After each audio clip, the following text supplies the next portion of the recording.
Smo na robu energetske revolucije, ki bo zaradi razvoja tehnologij dejansko spremenila naš odnos do energetike. Spremenila ga bo odnos vsakega posameznika. Ne bo spremenila samo to, kaj mi energetiki počnemo, ampak kaj počnete vi oziroma mi vsi skupaj kot porabniki energije.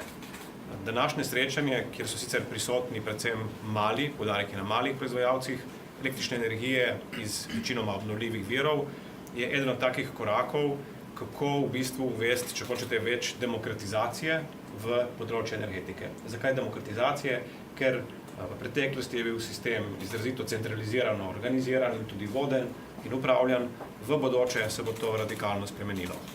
Vedno več, ravno z uvajanjem obnovljivih virov, vedno več bo proizvajalcev majhnih, tako imenovane razpršene proizvodnje, in vsak od nas bo lahko imel lastno elektrarno.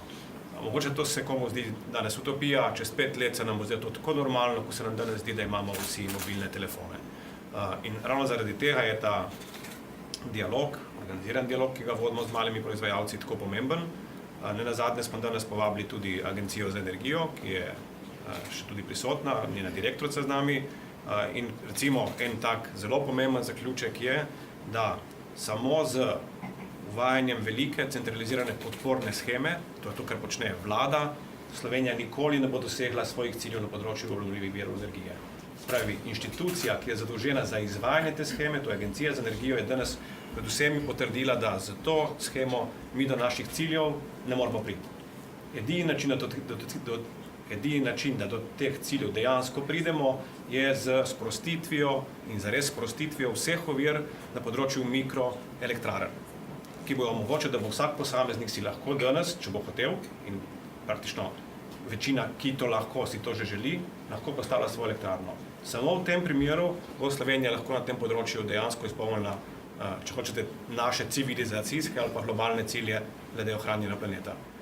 To je tak pomemben premik, ker so tudi inštitucije same začele spoznavati, da s klasičnim načinom, centralnim, vladno vodenim, enostavno do teh pomembnih premikov ne moramo priti.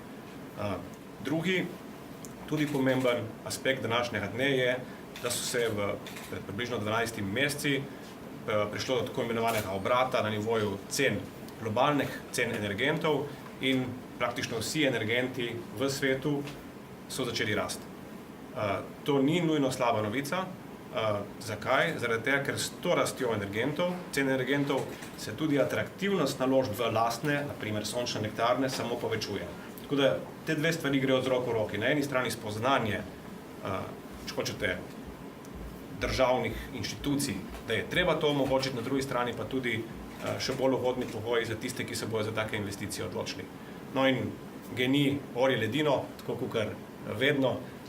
Tudi na tem področju mi smo pred letom dni štartali s projektom mikrosončnih elektrarn. Danes je župan napovedal, da jih bomo imeli do konca letošnjega leta končanih 300 takih elektrarn. Zanimanja je še bistveno več, ampak traja, da vzpostavimo tak sistem, tudi pri nas samih, in verjamemo, da bo to naši cilji za prihodnje leto podvojitev te številke in potem temu primerna rast tudi naprej. Verjamemo, da je tle področja za rast, da je praktično neizmerno in da bo tudi Slovenija sledila svetovnim trendom. Še 2 besedi, ki mi boste sigurno vprašali, kako je s poslovanjem. S poslovanjem smo fantastično zadovoljni. Letos bomo prvič prebili 2 milijardi prihodkov na nivoju letošnjega leta in dobiček bomo v primerjavi z lanskim letom podvojili. Tako da tudi to, da imamo fantastično poslovanje, nam daje še večji zagon pri tem, da lahko realiziramo take bolj na videz futuristične, v resnici tiste prave cilje.